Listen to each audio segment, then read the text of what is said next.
നമസ്കാരം, easy ലേണിൻ്റെ live recorded video ക്ലാസ്സുകളിലേക്ക് ഒരിക്കൽ കൂടി സ്വാഗതം. നമ്മൾ കഴിഞ്ഞ ക്ലാസ്സിൽ ഡിസ്കസ് ചെയ്തത് എഞ്ചിൻ്റെ ബേസിക് ടെർമിനോളജിയെക്കുറിച്ചാണ്. ഇന്ന് നമ്മൾ ഡിസ്കസ് ചെയ്യാൻ പോകുന്നത് അതിൻ്റെ തന്നെ ഒരു കണ്ടിന്യൂവേഷൻ ആയിട്ടാണ്. അതായത് ബേസിക് എഞ്ചിൻ ടെർമിനോളജി എന്ന് പറഞ്ഞാൽ ഞാൻ പറഞ്ഞു ഏതാണ്ട് ഒരു 10-20ഓളം ടേംസുകൾ എഞ്ചിനുമായി ബന്ധപ്പെട്ടുണ്ട്. അതിൽ ഏതാണ്ട് ഒരു 10 ടേംസിൻ്റെ അടുത്ത് നമ്മൾ കഴിഞ്ഞ ക്ലാസ്സുകളിൽ പറഞ്ഞിട്ടുണ്ട്. ഇന്ന് അതിൻ്റെ ഒരു കണ്ടിന്യൂവേഷൻ ആയിട്ട് ബാക്കി ടേംസിനെ കുറിച്ചാണ് പറയുന്നത്. ഇത് എഞ്ചിൻ്റെ പ്രവർത്തനവുമായി ബന്ധപ്പെട്ട് ഏറ്റവും പ്രധാനപ്പെട്ട കുറേ ടേമുകളാണ്. ഇത് അറിയാത്ത ഒരാളെ സംബന്ധിച്ചിടത്തോളം എഞ്ചിൻ്റെ പഠനം ഒരിക്കലും ഇനി അങ്ങോട്ട് കണ്ടിന്യൂസ് ആയിട്ട് നമുക്ക് പോകാൻ കഴിയില്ല. അതുകൊണ്ട് വളരെ ഇമ്പോർട്ടൻ്റ് ആയിട്ട് ഈ കാര്യം മനസ്സിലാക്കുക. തുടർന്നുള്ള ക്ലാസ്സുകൾ കൃത്യമായിട്ട് കാണുക. വീഡിയോ ഇഷ്ടപ്പെട്ടിട്ടുണ്ടെങ്കിൽ നിങ്ങൾ ലൈക്ക് ചെയ്യുക. അതുപോലെ തന്നെ ഇഷ്ടമായില്ലെങ്കിൽ നിങ്ങൾക്ക് ഡിസ്ലൈക്ക് ചെയ്യാം. ഒപ്പം ഈ ചാനൽ നിങ്ങൾ നിലവിൽ സബ്സ്ക്രൈബ് ചെയ്യാത്തവരാണ് വീഡിയോ കാണുന്നതെങ്കിൽ തുടക്കത്തിൽ തന്നെ ചാനൽ സബ്സ്ക്രൈബ് ചെയ്തതിന് ശേഷം വീഡിയോ കാണുക. ഓക്കെ,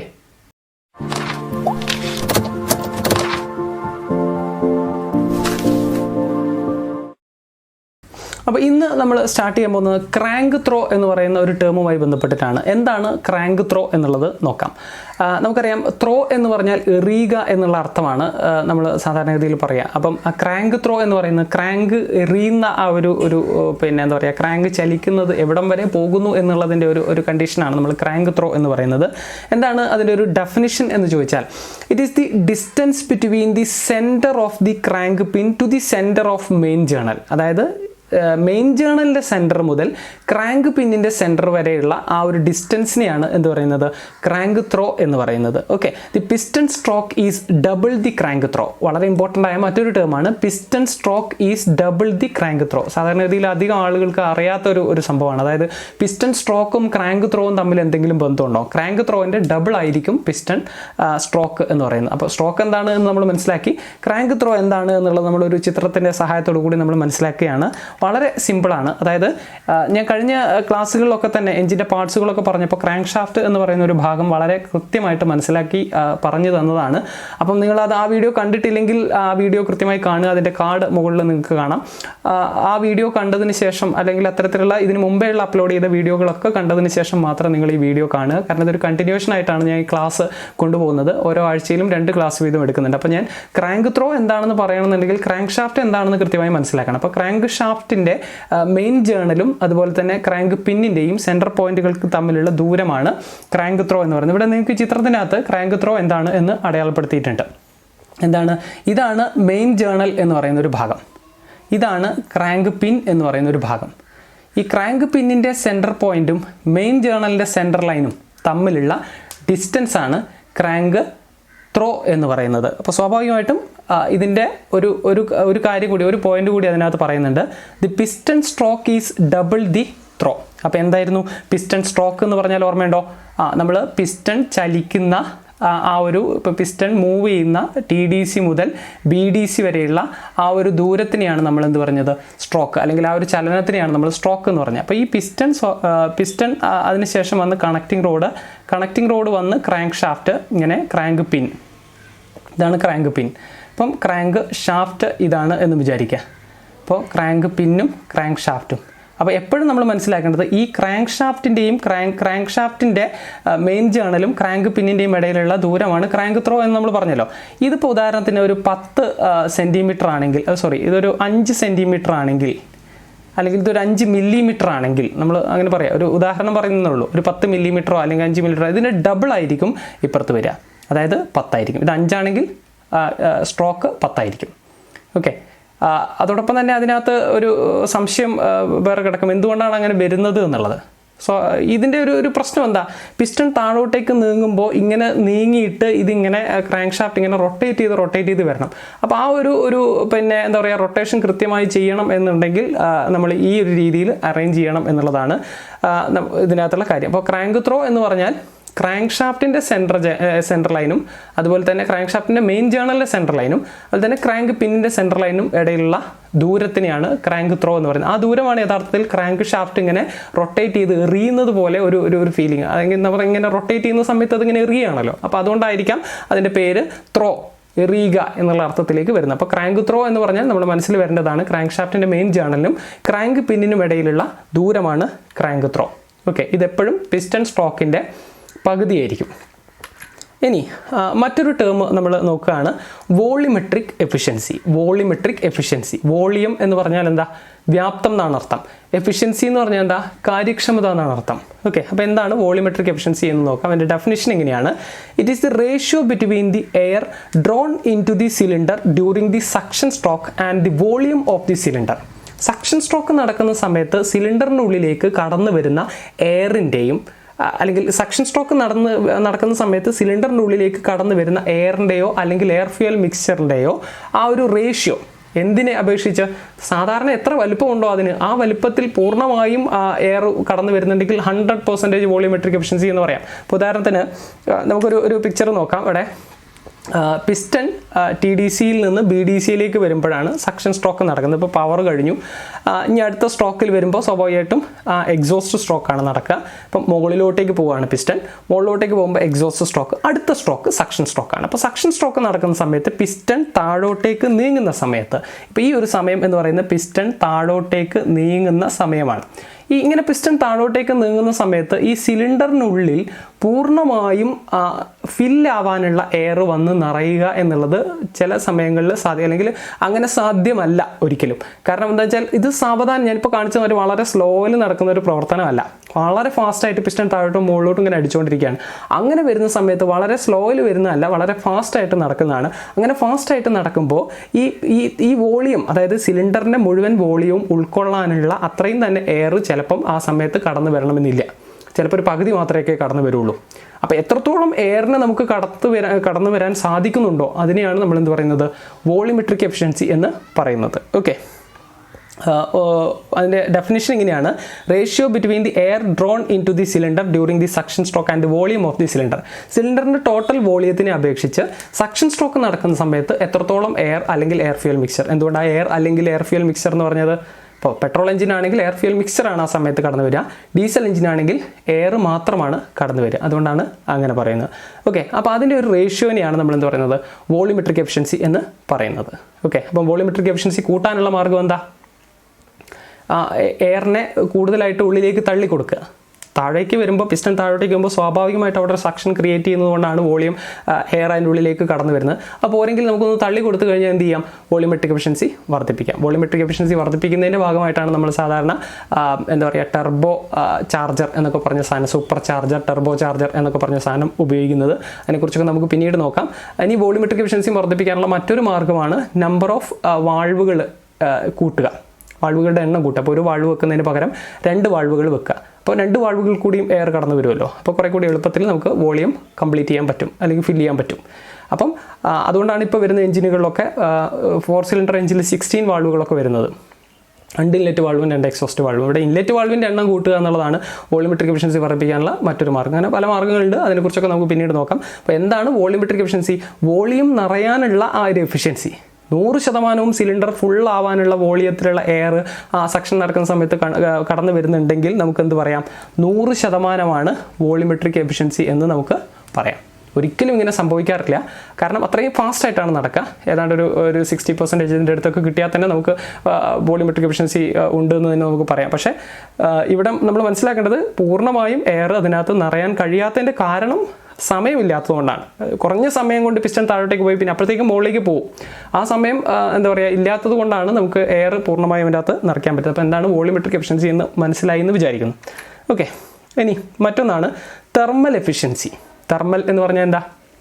താപവുമായി ബന്ധപ്പെട്ടതാണ് തെർമൽ എഫിഷ്യൻസി എന്ന് പറയുന്നത്. അപ്പോൾ എഫിഷ്യൻസി എന്ന് പറഞ്ഞാൽ ഞാൻ പറഞ്ഞു കാര്യക്ഷമത എന്നാണ് അതിൻ്റെ അർത്ഥം. അപ്പോൾ ഒരാൾക്ക് എഫിഷ്യൻ്റ് ആണോ എന്ന് അറിഞ്ഞു കഴിഞ്ഞാൽ അയാൾക്ക് കാര്യങ്ങൾ ചെയ്യാൻ പറ്റും എന്നാണ്. അപ്പോൾ തെർമൽ എഫിഷ്യൻസി എന്ന് പറഞ്ഞാൽ താപോർജ്ജവുമായി ബന്ധപ്പെട്ട എഞ്ചിനുള്ള എഫിഷ്യൻസിയാണ്. നമുക്കറിയാം എഞ്ചിനിൽ ഹീറ്റ് കൺവേർഷൻ അല്ലെങ്കിൽ എനർജി കൺവേർഷൻ നടക്കുന്നതെന്ന് പറഞ്ഞാൽ ഫ്യൂവൽ കത്തുമ്പോൾ ഹീറ്റ് എനർജി മെക്കാനിക്കൽ എനർജിയായി മാറുന്നു. അതാണ് നമുക്ക് ഉപയോഗിക്കുന്നത്. ഫ്യൂവൽ കത്തുമ്പോൾ ഫ്യൂവലിനകത്തുള്ള കെമിക്കൽ എനർജി ഹീറ്റ് എനർജിയായും പിന്നീട് അത് മെക്കാനിക്കൽ എനർജിയാക്കി മാറ്റുകയാണ് ചെയ്യുക. അപ്പോൾ എത്രത്തോളം ഹീറ്റ് എനർജി നമുക്ക് പ്രൊഡ്യൂസ് ചെയ്യാൻ കഴിയുന്നുണ്ടോ അത്രത്തോളം നമുക്ക് മെക്കാനിക്കൽ എനർജിയും പ്രൊഡ്യൂസ് ചെയ്യാൻ കഴിയും. അപ്പോൾ ഇതാണ് തെർമൽ എഫിഷ്യൻസിയുടെ ഒരു ഡെഫിനിഷൻ എന്ന് പറയുന്നത്. It is the ratio of the work output to the fuel energy burned in the engine.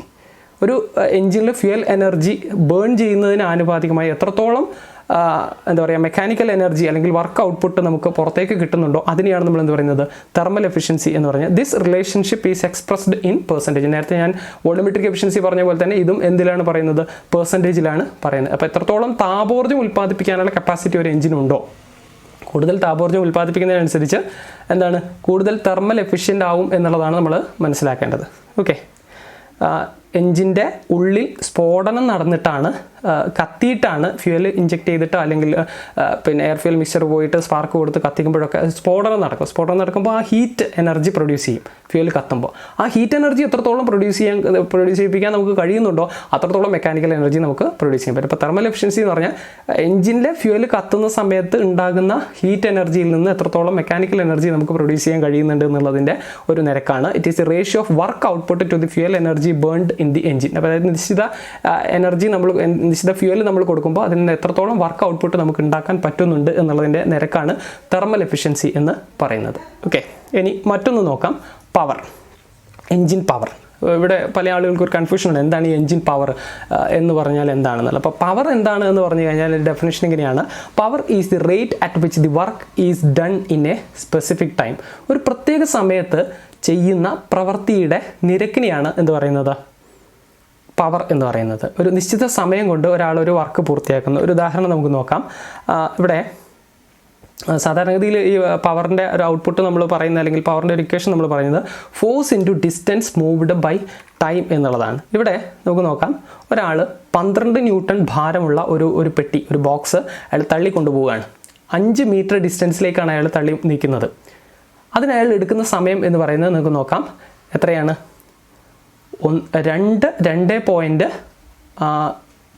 3 സെക്കൻഡാണ് അയാൾ എടുക്കുന്നത്. ഓക്കെ, അല്ലെങ്കിൽ ഒരു 3 മിനിറ്റാണ് അയാൾ എടുക്കുന്നത്. അവിടെ 2.2, 2.4, 2.6 ആൻഡ് 3 3 മിനിറ്റോ അല്ലെങ്കിൽ 3 സെക്കൻഡോ ആണ് അയാൾ എടുക്കുന്ന സമയം. അതാണ് അവിടെ സൂചിപ്പിക്കുന്നത്. അപ്പോൾ 3 കാര്യങ്ങളാണ് അവിടെ ഉള്ളത്. ഒന്ന്, അയാൾ നീക്കിക്കൊണ്ടുപോകാൻ ഉപയോഗിക്കുന്ന ഫോഴ്സ്, അതാണ് ഫോഴ്സ്. ഇനി ഡിസ്റ്റൻസ് മൂവ്ഡ്, അയാൾക്ക് എത്ര ദൂരം ഇതിനെ നീക്കാൻ കഴിഞ്ഞു, അതാണ് രണ്ടാമത്തെ ഘടകം. അത് രണ്ടും കൂടിയും മൾട്ടിപ്ലൈ ചെയ്തതിന് ശേഷം എത്ര സമയം കൊണ്ടാണോ ഇയാളിത് പൂർത്തിയാക്കിയത് ആ സമയം കൊണ്ട് അതിനെ ഡിവൈഡ് ചെയ്ത് കഴിഞ്ഞാൽ നമുക്ക് എന്ത് കിട്ടും, പവർ കിട്ടും. ഇപ്പോൾ ഇവിടെ നമ്മൾ എഞ്ചിൻ്റെ കേസിൽ നമ്മളൊരു പവർ പറയുന്ന സമയത്ത് ഇവിടെ മൂവ് ചെയ്യുന്നത് എന്താണ്, പിസ്റ്റൺ ആണ് മൂവ് ചെയ്യുന്നത്. അപ്പോൾ പിസ്റ്റൺ എന്ന് പറയുന്ന സാധനം TDCയിൽ നിന്നിട്ട്, ഇതാണ് TDC എന്ന് പറയുന്നത്, TDCയിൽ നിന്നിട്ട് BDC വരെ മൂവ് ചെയ്യാൻ എത്ര സമയം എടുക്കുന്നുണ്ടോ. അപ്പോൾ ഇവിടെ ഒരു ഫോഴ്സ് പ്രൊഡ്യൂസ് ചെയ്തിട്ട് ഒരു പവർ ജനറേറ്റ് ചെയ്യുന്നത് എന്ന് പറയുന്നത് ഇവിടെ ഒരു സ്ഫോടനം നടത്തിയിട്ടാണ്. അപ്പോൾ ആ സ്ഫോടനത്തിൻ്റെ ആ ഒരു ശക്തിയാണ് നമ്മൾ അവിടെ ഒരു ഫോഴ്സ് എന്ന് പറയുന്നത്, അല്ലേ. അപ്പോൾ ആ ഫോഴ്സ് ജനറേറ്റ് ചെയ്തതിന് ശേഷം എത്ര ഡിസ്റ്റൻസ് ആണ് ഇത് മൂവ് ചെയ്യുന്നത് എന്നുള്ളത് നോക്കുക. അതായത് ഇതിൻ്റെ സ്ട്രോക്ക് എത്ര ഡിസ്റ്റൻസ് ആണ് ഇതിനെ മൂവ് ചെയ്യുന്നത് എന്നുള്ളത് നോക്കുക. അതിന് എത്ര സമയം അത് എടുക്കുന്നു, എത്ര സമയം കൊണ്ടാണ് ഈ സ്ട്രോക്ക് കംപ്ലീറ്റ് ചെയ്യുന്നത്, പവർ സ്ട്രോക്ക് കംപ്ലീറ്റ് ചെയ്യുന്നത് എന്നുള്ളത് നോക്കിക്കൊണ്ടാണ്, അത് എത്ര ഫോഴ്സ് പ്രൊഡ്യൂസ് ചെയ്തിട്ട് ഇത്ര സമയം കൊണ്ട് ഇത്ര ദൂരത്തിൽ ഈ പിസ്റ്റൺ ചലിക്കുന്നുണ്ട് എന്നുള്ളത് നോക്കിയിട്ടാണ് നമ്മളൊരു എഞ്ചിൻ്റെ പവർ നമ്മൾ പറഞ്ഞത്. അപ്പോൾ എഞ്ചിൻ്റെ പവർ കൂടുതലാണെന്ന് പറയുമ്പോൾ നമ്മൾ അതിൻ്റെ മനസ്സിലാക്കേണ്ടത് കൂടുതൽ എനർജി പ്രൊഡ്യൂസ് ചെയ്യുന്നു, ഹീറ്റ് എനർജി ഉപയോഗിച്ച് കൂടുതൽ വലിയ കമ്പസ്റ്റൻ ഉണ്ടാക്കുന്നു, അങ്ങനെ വലിയൊരു ഫോഴ്സ് അവിടെ കൊടുക്കുന്നു. ആ ഫോഴ്സ് കൊടുത്തതിന് ശേഷം ആ ഫോഴ്സിൽ എത്ര പെട്ടെന്ന് അതിൻ്റെ മൂവ്മെൻറ്റ് നടക്കുന്നുണ്ട് എന്നുള്ളതാണ് നമ്മൾ പവർ എന്നുള്ളതുകൊണ്ട് ഉദ്ദേശിക്കുന്നത്. ഓക്കെ, അപ്പോൾ പവർ കാണാനുള്ള ഇക്വേഷൻ ഇതാണ്: force into distance moved by time. Force into distance moved by time. ഇനി എന്താണ് എഞ്ചിൻ്റെ കേസിൽ വരുമ്പോൾ നമ്മൾ പവർ സാധാരണ ഹോഴ്സ് പവർ എന്നാണ് പറയുക. ഹോഴ്സ് പവർ എന്ന് പറഞ്ഞാൽ കുതിരശക്തി എന്നാണ് പറയുക. നമ്മൾ സാധാരണ മോട്ടോറിനും എഞ്ചിനും ഒക്കെ നമ്മൾ ഹോഴ്സ് പവറിലാണ് നമ്മൾ പറയുക. എന്താ ഹോഴ്സ് പവർ എന്ന് പറഞ്ഞാൽ? It is the measure of the power in SAE system പ്രകാരമുള്ള പവറിൻ്റെ മെഷർമെൻറ്റ് ആണ്. SAE എന്ന് പറഞ്ഞാൽ എന്താ? Society of automotive engineers. Society of automotive engineers ആണ് SAE എന്ന് പറയുന്നത്. അപ്പോൾ SAE പ്രകാരമുള്ള അത് പിന്നെ എന്താ പറയുക, ലോകത്തെമ്പാടുമുള്ള ഓട്ടോമോട്ടീവ് മേഖലകളിലുള്ള ഒരു എന്താ പറയുക ചില പിന്നെ എന്താ പറയുക മീറ്ററുകൾ, അളവുകൾ ഒക്കെ തിട്ടപ്പെടുത്തുന്നത് SAE ആണ്. അപ്പോൾ SI റേറ്റ് പ്രകാരമുള്ള പവറിൻ്റെ യൂണിറ്റാണ് നമ്മളെന്ത് പറയുന്നത് ഹോസ് പവർ എന്ന് പറയുന്നത്. പവർ നമ്മൾ സാധാരണ പിന്നെ SI പ്രകാരം നമ്മൾ പറയുന്ന ഹോസ് പവറിലാണ് മെഷർമെൻറ്റ് എടുക്കുന്നത്, ഹോസ് പവറിലാണ്. HP ഇത്ര HP ഉള്ള മോട്ടർ, ഇത്ര HP ഉള്ള എൻജിൻ എന്നൊക്കെ നമ്മൾ പറയാറില്ലേ, ആ രീതിയിൽ. ഓക്കെ, അപ്പോൾ എന്താണ് HP എന്ന് പറഞ്ഞാൽ? ഇതിനകത്ത് കുതിരയ്ക്ക് എന്താണ് കാര്യം എന്നുള്ളത് ഒരു വലിയൊരു പ്രശ്നമാണ്. കാരണം പല ആളുകളും ഈ ഹോസ് പവർ എന്ന് പറയുമ്പോൾ ഈ കുതിര എങ്ങനെയാണ് ഇതിനകത്ത് കയറി വന്നതെന്നുള്ള സംശയം പല ആളുകൾക്കുണ്ടാകും. അതായത് പഴയ കാലങ്ങൾ, അതായത് ഈ എൻജിനൊക്കെ ഉപയോഗിക്കുന്നതിനൊക്കെ മുമ്പേ ഉണ്ടായിരുന്ന ഒരു കാര്യം എന്ന് പറയുന്നത് കാളയും കുതിരയും ഒക്കെ ഉപയോഗിച്ചിട്ടാണ് നമ്മൾ ഈ ചക്രങ്ങളൊക്കെ കറങ്ങിക്കൊണ്ടിരുന്നത്, അല്ലെങ്കിൽ ഒരു പണി എടുപ്പിച്ചുകൊണ്ടിരുന്നത്. അപ്പം ഈ എൻജിൻ ഉണ്ടാക്കിയപ്പോൾ ഈ എൻജിൻ്റെ എത്രത്തോളം ശക്തിയുണ്ട് എന്ന് നമുക്ക് ഒരാൾക്ക് പറയേണ്ടി വന്നപ്പോൾ അപ്പോൾ അയാൾ പറഞ്ഞത് എന്താണെന്ന് വെച്ചാൽ എൻ്റെ ഈ ഒരു എൻജിൻ എന്ന് പറയുന്നത് ഇത്ര കുതിരകളുടെ ശക്തി ഉള്ളതാണ് എൻ്റെ ഈ ഒരു എൻജിൻ എന്ന് പറയുന്നു. അതായത് 4 കുതിരകൾ വെച്ച് ചെയ്യിപ്പിക്കുന്ന ഒരു പണിയാണ് ഞാൻ എൻ്റെ ഈ എൻജിൻ കൊണ്ട് എടുപ്പിക്കുന്നത് എന്ന് അയാൾ പറയുമ്പോൾ അങ്ങനെയാണ് കുതിരയുമായിട്ട് ഇതിന് റിലേഷൻ വരുന്നത്. ഓക്കെ, അപ്പം കുതിരയും കാളയൊക്കെ ആയിരുന്നു പണ്ട് കാലത്ത് വണ്ടിയൊക്കെ വലിച്ചുകൊണ്ട് പോയിരുന്നത്, അല്ലെങ്കിൽ ചക്രങ്ങളൊക്കെ ആട്ടിയിരുന്നത്, ആ രീതിയിലൊക്കെ നമുക്ക് എടുക്കാം. അപ്പോൾ അങ്ങനെ വന്നപ്പോഴാണ് എന്ത് ചെയ്യുന്നത്, കുതിരയുടെ ശക്തിയുമായിട്ട് ഇതിനെ നമ്മൾ കമ്പയർ ചെയ്യാൻ തുടങ്ങുന്നത്. അങ്ങനെയാണ് HP എന്ന് പറയുന്ന ഒരു ടേം വന്നത് എന്നുള്ളത് നമ്മൾ മനസ്സിലാക്കുക. ഓക്കെ, എന്താണ് ഒരു HP എന്ന് പറഞ്ഞാൽ? 1 HP is the power required to lift a load of 33,000 pounds through 1 foot in 1 minute or അവിടെ പറയുന്നത് 33,000 പൗണ്ട് ഭാരം 1 മിനിറ്റ് കൊണ്ട് 1 ഫൂട്ട് ഉയർത്താൻ ആവശ്യമായ ആ ഒരു എനർജി, ആ ഒരു എത്ര പവർ വേണോ അതിനെയാണ് നമ്മൾ എന്ത് പറയുന്നത്, ഹോസ് പവർ എന്ന് പറയുന്നത്. 1 HP is the power required to lift a load of 33,000 pound through 1 foot in 1 minute. 33,000 pound ഭാരം 1 ഫൂട്ട് ഉയരത്തിൽ 1 മിനിറ്റ് കൊണ്ട് ഉയർത്താൻ എത്രത്തോളം പവർ വേണോ അതാണ് ഒരു HP എന്ന് പറയുന്നത്. ഓക്കെ, ഇനി അതല്ലെങ്കിൽ നമുക്കിങ്ങനെ പറയാം, or gram through 1 meter in 1 minute. Okay, അതായത് 45,000 കിലോഗ്രാം ഭാരം 1 മിനിറ്റ് കൊണ്ട് 1 മീറ്റർ ഉയരത്തിലേക്ക് ഉയർത്താൻ ആവശ്യമായ പവറിനെയാണ് ഒരു HP എന്ന് നമ്മൾ പറയുന്നത്. ഓക്കെ, 33,000 പൗണ്ട് ഭാരം 1 ഫൂട്ട് ഉയരത്തിൽ 1 മിനിറ്റ് കൊണ്ട് ഉയർത്താൻ ആവശ്യമായ പവറിനെയാണ് നമ്മൾ ഒരു HP എന്ന് പറയുന്നത്. അല്ലെങ്കിൽ ഇങ്ങനെ പറയാം, കിലോഗ്രാം ഭാരം 1 മീറ്റർ ഉയരത്തിൽ 1 മിനിറ്റ് കൊണ്ട് ഉയർത്താൻ ആവശ്യമായ പവറിനെയാണ് നമ്മൾ ഒരു HP എന്ന് പറയുന്നത്. ഓക്കെ, 746 വാട്ടൊക്കെയാണ് നമ്മളൊരു HP ആയിട്ട് പറയുന്നത്. അതിലേക്കൊന്നും ഞാൻ പോകുന്നില്ല, അത് നമ്മളതിൻ്റെ ടേംസുമായി ബന്ധപ്പെട്ട്. അപ്പോൾ എന്താണ് ഈ ഹോസ് പവർ എന്നുള്ള കാര്യമാണ് ഞാനിവിടെ പറഞ്ഞത്. സൊസൈറ്റി ഓഫ് ഓട്ടോമോട്ടീവ് എഞ്ചിനീയേഴ്സിൻ്റെ ആ ഒരു റൂൾസ് പ്രകാരം നമ്മൾ പവർ പറയുന്നത് ഹോസ് പവറിലാണ്, HP-ലാണ്. ഇത്ര HP ഉള്ള എഞ്ചിൻ എന്നൊക്കെയാണ് നമ്മൾ പറയുന്നത്. ഓക്കെ, ഇനി ഈ ഹോസ് പവറിൻ്റെ കേസിൽ നമുക്ക് മറ്റൊരു കാര്യം, 2 കാര്യങ്ങൾ പറയാനുള്ളത്. ഒന്ന് ഇൻഡിക്കേറ്റഡ് ഹോസ് പവറും അതുപോലെ തന്നെ ബ്രേക്ക് ഹോസ് പവറും ഉണ്ട്. ഇൻഡിക്കേറ്റഡ് ഹോസ് പവർ IHP എന്ന് പറയും, ബ്രേക്ക് ഹോസ് പവർ BHP എന്ന്. സാധാരണ ഒരു എഞ്ചിൻ്റെ എഫിഷ്യൻസിയൊക്കെ നമ്മൾ പറയുമ്പോൾ, അല്ലെങ്കിൽ എഞ്ചിൻ്റെ പവറൊക്കെ നമ്മൾ സാധാരണഗതിയിൽ പറയുമ്പോൾ എന്താണ് പറയുക, BHP, ഇത്ര BHP ടോർക്ക് പ്രൊഡ്യൂസ് ചെയ്യാൻ, അല്ലെങ്കിൽ ഇത്ര BHP പവർ അതിന് പ്രൊഡ്യൂസ് ചെയ്യാൻ പറ്റും എന്നൊക്കെയാണ് നമ്മൾ സാധാരണഗതിയിൽ പറയുക. BHP എന്ന് പറഞ്ഞാൽ എന്താ, brake horse power. Indicated horse power എന്ന് പറഞ്ഞാൽ എന്താ, IHP. എന്താണ് IHP എന്ന് ചോദിച്ചാൽ, ഒരു എൻജിൻ ഉൽപ്പാദിപ്പിക്കുന്ന പവറിനെയാണ് നമ്മൾ IHP എന്ന് പറയുന്നത്. അതായത് സിലിണ്ടറിൻ്റെ ഉള്ളിൽ കമ്പസ്റ്റൻ നടക്കുന്ന സമയത്ത്, ഇവിടെ നമുക്ക് സ്ഫോടനം നടക്കുന്നു. ഞാനിത് ജസ്റ്റ് ഒരു പിക്ചർ അവിടെ വെച്ചെന്നേ ഉള്ളൂ, അനിമേഷൻ അവിടെ വെച്ചെന്നേ ഉള്ളൂ, ഇത് പുറത്തൊക്കെയാണ് കത്തിക്കുന്നത്, ആ രീതിയിലൊന്നും തെറ്റിദ്ധരിക്കരുത്. ഇവിടെ നമ്മൾ മനസ്സിലാക്കുന്നത് ഈ എൻജിനിൽ ഇവിടെ വെച്ചിട്ടാണല്ലോ സ്ഫോടനം നടക്കുന്നത്. അപ്പോൾ സ്ഫോടനം നടക്കുന്ന സമയത്ത് ഉണ്ടാകുന്ന ആ ഒരു എനർജി, അല്ലെങ്കിൽ ആ ഒരു പവർ, അതിനെയാണ് നമ്മൾ എന്ത് പറയുന്നത്, IHP എന്ന് പറയുന്നത്, ഇൻഡിക്കേറ്റഡ് ഹോസ് പവർ. ഓക്കെ, അതായത് it is power developed in the engine cylinder. Engine സിലിണ്ടറിൻ്റെ ഉള്ളിൽ ഡെവലപ്പ് ചെയ്യുന്ന പവറിനെയാണ് എന്ത് പറയുന്നത്, IHP എന്ന് പറയുന്നത്. IHP കാണാനുള്ള ഇക്വേഷൻ സാധാരണഗതിയിൽ നമ്മൾ പറയുന്നത് PMLAN divided by 4,500 into K ആണ്. PMLAN divided by 4,500 into K. എന്താണ് PMLAN എന്നൊക്കെ ചോദിച്ചു കഴിഞ്ഞാൽ, PM എന്ന് പറഞ്ഞാൽ മീൻ എഫക്റ്റീവ് പ്രഷറാണ്. അതായത് മൾട്ടി സിലിണ്ടർ എഞ്ചിനൊക്കെയാണോ ഒന്നിലധികം സിലിണ്ടർ, അല്ലെങ്കിൽ ഒരു ശരാശരി മർദ്ദം, ഒരു സിലിണ്ടറിൽ വരുന്ന ശരാശരി മർദ്ദത്തിനെയാണ് നമ്മൾ മീൻ എഫക്റ്റീവ് പ്രഷർ എന്ന് പറയുന്നത്. L എന്ന് പറഞ്ഞാൽ length of the stroke in metres ആണ്. എന്ന് പറഞ്ഞാൽ length of the stroke in metres, stroke length ആണ്. എന്താണ് സ്ട്രോക്ക് ലെങ്ത് എന്നൊക്കെ നമ്മൾ ഓൾറെഡി പഠിച്ചു, ഞാൻ വെറുതെ സമയം പോക്കുന്നില്ല. അതുപോലെ തന്നെ A എന്ന് പറയുന്നത് area of the piston in centimetre square. A എന്ന് പറയുന്നത് പിസ്റ്റണിൻ്റെ ഏരിയയാണ്. ഈ പിസ്റ്റണിൻ്റെ ഏരിയയാണ് എന്ത് പറയുന്നത്, A എന്ന് പറയുന്നത്. ഏരിയ എന്ന് പറഞ്ഞാൽ വിസ്തീർണം. ഓക്കെ, എൻ എന്ന് പറഞ്ഞാൽ number of the power stroke per minute. ഒരു മിനിറ്റിൽ എത്രത്തോളം പവർ സ്ട്രോക്ക് ഉണ്ടാകുന്നു എന്നുള്ളതാണ് എൻ എന്നുള്ളതുകൊണ്ട് ഉദ്ദേശിക്കുന്നത്. കെ എന്നുള്ളതുകൊണ്ട് ഉദ്ദേശിക്കുന്നത് നമ്പർ ഓഫ് സിലിണ്ടർ. അപ്പോൾ ഇത്രയും കാര്യങ്ങൾ നമുക്കറിയാമെങ്കിൽ നമുക്ക് എന്ത് കണ്ടുപിടിക്കാം? IHP കണ്ടുപിടിക്കാം. ഓക്കെ, ഇൻഡിക്കേറ്റഡ് ഹോഴ്സ് പവർ കണ്ടുപിടിക്കാനുള്ള ഇക്വേഷൻ പലപ്പോഴും പരീക്ഷയ്ക്ക് ചോദിച്ചാണ് PMLAN divided by 4500 into K. എന്താണ് PM? എന്താണ്? മീൻ എഫക്റ്റീവ് പ്രഷറാണ്. L എന്ന് പറഞ്ഞാൽ എന്താ? Length of the stroke. A എന്ന് പറഞ്ഞാൽ ഏരിയ ഓഫ് ദി പിസ്റ്റൻ്റെ ഏരിയ. N എന്ന് പറഞ്ഞാൽ number of power stroke per minute, ഒരു മിനിറ്റിൽ ഉണ്ടാകുന്ന പവർ സ്ട്രോക്കുകളുടെ എണ്ണം. K എന്ന് പറയുന്നത് നമ്പർ ഓഫ് സിലിണ്ടർ. ഇപ്പോൾ സിംഗിൾ സിലിണ്ടർ റേഞ്ചിൻ്റെ കേസിലാണെങ്കിൽ Kൻ്റെ ആവശ്യമൊന്നുമില്ല, ഒന്ന് ഇട്ട് ഗുണിച്ചാൽ മതി. ഓക്കെ, അപ്പോൾ ആ രീതിയിലാണ് ഇൻഡിക്കേറ്റഡ് ഹോഴ്സ് പവർ എന്ന് നമ്മൾ മനസ്സിലാക്കുന്നത്. ഓക്കെ, ഇനി എന്താണ് ബ്രേക്ക് ഹോഴ്സ് പവർ എന്നുള്ളത് നോക്കാം. ഇൻഡിക്കേറ്റഡ് ഹോഴ്സ് പവർ എന്ന് പറഞ്ഞാൽ ഞാൻ പറഞ്ഞു, എഞ്ചിനിൽ കമ്പസ്റ്റൻ നടക്കുന്ന സമയത്ത് എഞ്ചിൻ സിലിണ്ടറിൻ്റെ ഉള്ളിൽ ഉണ്ടാകുന്ന ഒരു എന്താ പറയുക പവറിനെയാണ് നമ്മൾ ഇൻഡിക്കേറ്റഡ് ഹോഴ്സ് പവർ എന്ന് പറയുന്നതെങ്കിൽ അത് പവർ ഔട്ട്പുട്ട് നമ്മൾ പുറത്തേക്ക് എടുക്കുന്ന ഫ്ലൈ വീലിൽ വെച്ചിട്ടാണ്. അപ്പോൾ ഫ്ലൈ വീലിൽ നമുക്ക് അവൈലബിൾ ആയിട്ട് കിട്ടുന്ന പവറിനെയാണ് നമ്മൾ എന്ത് പറയുന്നത്? ബ്രേക്ക് ഹോഴ്സ് പവർ എന്ന് പറയുന്നത്. അതായത് നമുക്കിവിടെ മനസ്സിലാക്കാൻ സാധിക്കും, ഇതാണ് ഫ്ലൈ വീല്. ഇവിടുന്ന് ജനറേറ്റ് ചെയ്യുന്ന പവറിനെ ഇൻഡിക്കേറ്റഡ് ഹോഴ്സ് പവർ അഥവാ IHP എന്നാണ് നമ്മൾ പറയുന്നത്. ഈ ഫ്ലൈ വീലിൽ നമുക്ക് കിട്ടുന്ന ഹോഴ്സ് പവറിനെയാണ് നമ്മൾ എന്ത് പറയുന്നത്? BHP എന്ന് പറയുന്നത്. നമുക്ക് ഉപയോഗിക്കാൻ കഴിയുന്ന പവറാണ്.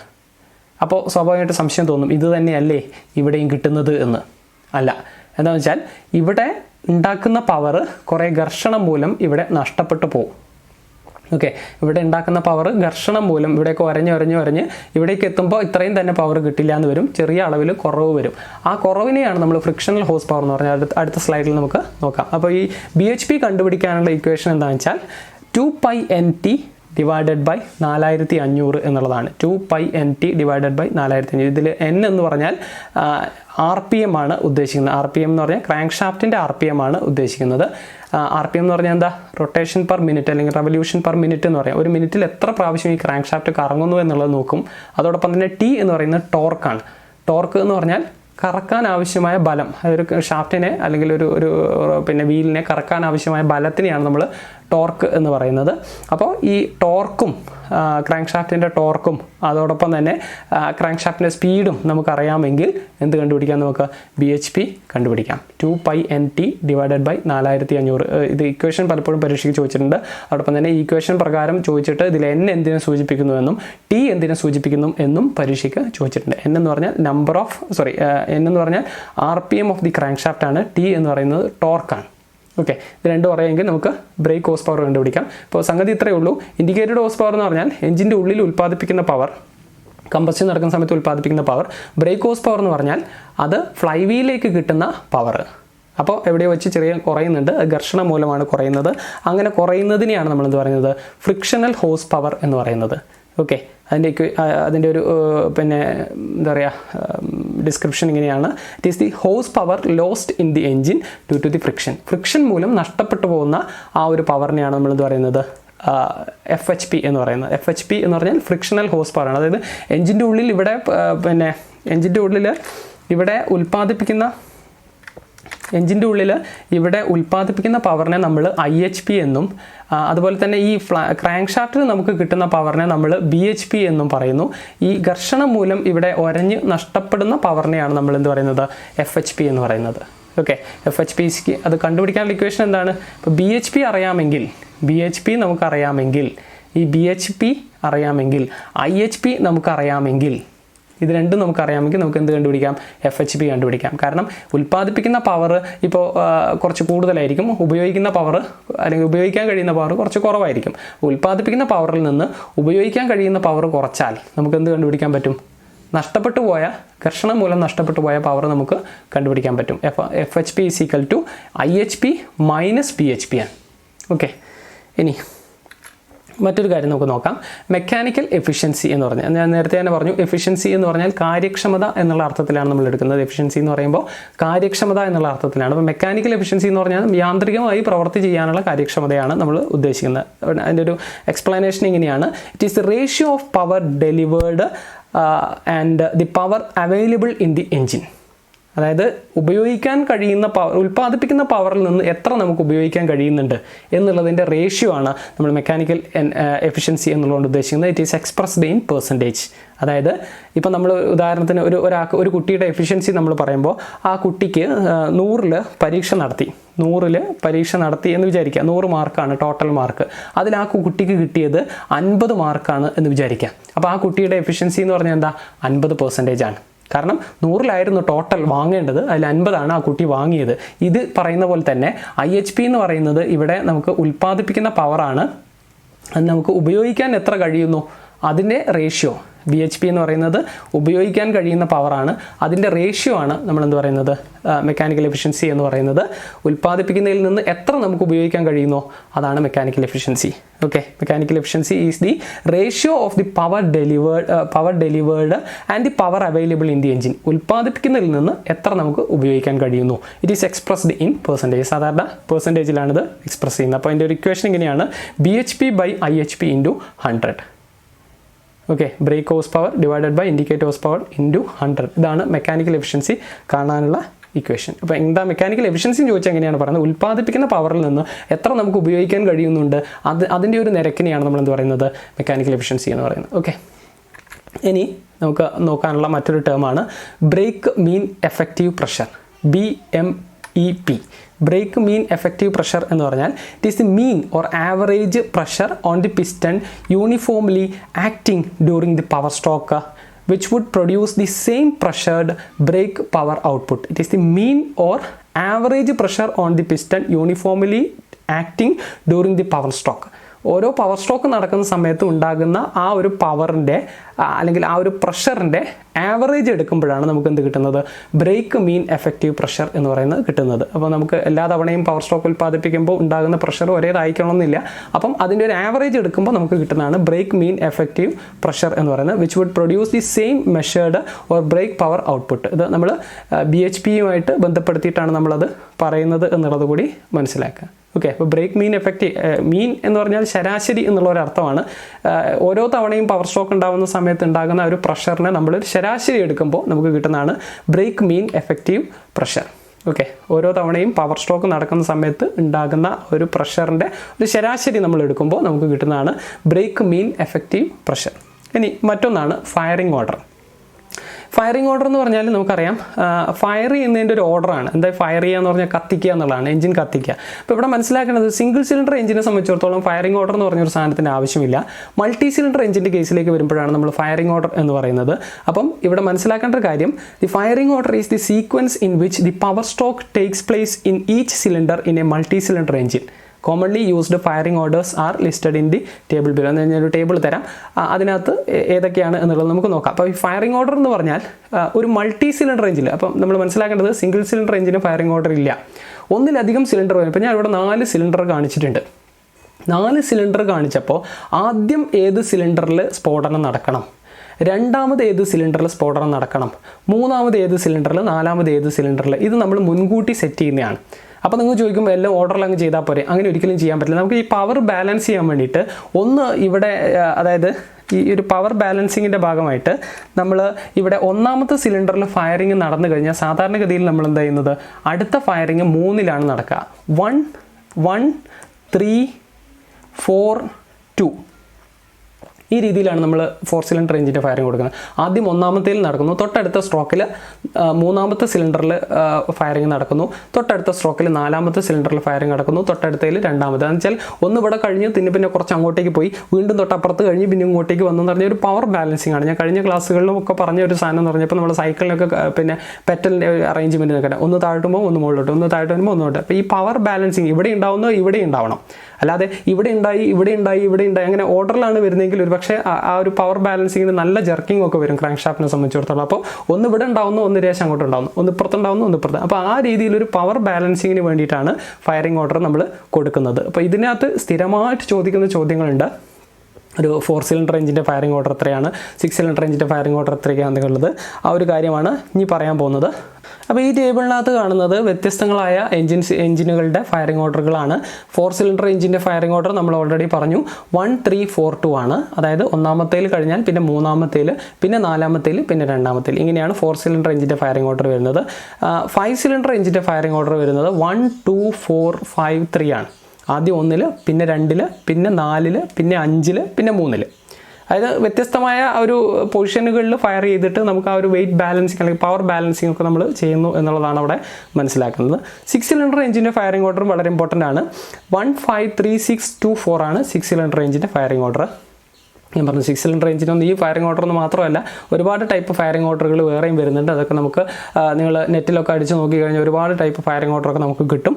8 സിലിണ്ടർ എഞ്ചിൻ്റെ ഫയറിംഗ് ഓർഡർ എന്ന് പറഞ്ഞാൽ 1 6 2 4 8 3 7 5 ആണ് 8 സിലിണ്ടർ എഞ്ചിൻ്റെ ഫയറിംഗ് ഓർഡർ. 8 സിലിണ്ടറിൽ അപ്പോൾ ഇവിടെ ഒരു പ്രശ്നം എന്ന് വെച്ചാൽ 1 2 3 4 സിലിണ്ടർ ഒന്നും അല്ല, നമ്പർ ഓഫ് സിലിണ്ടർ ഒരുപാട് സിലിണ്ടറുകളിലെ എഞ്ചിനുകളൊക്കെ ഉണ്ട്. 10 20 25 30 32 ഒക്കെ എഞ്ചിൻ സിലിണ്ടറുകൾ വരുന്ന എഞ്ചിനുകളുണ്ട്, വലിയ എഞ്ചിനുകളൊക്കെ ഉണ്ട്. അപ്പോൾ അങ്ങനെയൊക്കെ വരുമ്പോൾ അതിൻ്റെ സിലിണ്ടറുകൾ അറേഞ്ച് ചെയ്യുന്നത് പലപ്പോഴും ഒരു ഇൻലൈൻ ആയിട്ടൊക്കെ ആയിരിക്കില്ല. ചിലപ്പോൾ എന്തായിരിക്കും വി ടൈപ്പ് ആയിട്ടോ അല്ലെങ്കിൽ റോട്ടറി ആയിട്ടോ ആ രീതിയിലൊക്കെയാണ് എഞ്ചിൻ സിലിണ്ടറുകൾ അറേഞ്ച് ചെയ്യുന്നത്. നമ്മളിവിടെ മനസ്സിലാക്കേണ്ടത്, ഇപ്പം ഞാനിവിടെ ഒരു എക്സാമ്പിൾ കൊടുത്തിട്ടുണ്ട്.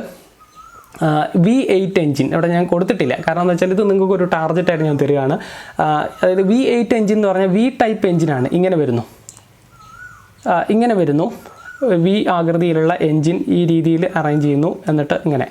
ഓക്കെ, അപ്പോൾ ഇതിനെയാണ് നമ്മൾ ഇത്തരത്തിലുള്ള എഞ്ചിനെയാണ് നമ്മൾ വി എഞ്ചിൻ എന്ന് പറയുന്നത്. ഇപ്പോൾ ഇവിടെ ഒരു 4 എണ്ണം, ഇവിടെ ഒരു 4 എണ്ണം ഇങ്ങനെ വരുമ്പോൾ ആദ്യം ഏതിന് ഫയർ ചെയ്യും, രണ്ടാമത് ഏതിന് ഫയർ ചെയ്യും എന്നുള്ളത്. ഇവിടെയും നമുക്ക് ഒരുപാട് ടൈപ്പ് ഫയറിംഗ് ഓർഡറുകൾ ഉണ്ട് എന്നുള്ളത് നമ്മൾ മനസ്സിലാക്കണം. ഓരോ എഞ്ചിൻ നിർമ്മാതാക്കളും അവരുടെ ഇഷ്ടത്തിനനുസരിച്ച് അല്ലെങ്കിൽ അവരുടെ എന്താ പറയുക പവർ പ്രൊഡ്യൂസ് ചെയ്യുന്നതിനും അതിൻ്റെ ലെങ്ത്തൊക്കെ അനുസരിച്ചൊക്കെ നമ്മൾ എന്ത് ചെയ്യും, ഫയറിംഗ് ഓർഡർ വ്യത്യാസപ്പെടുത്തും.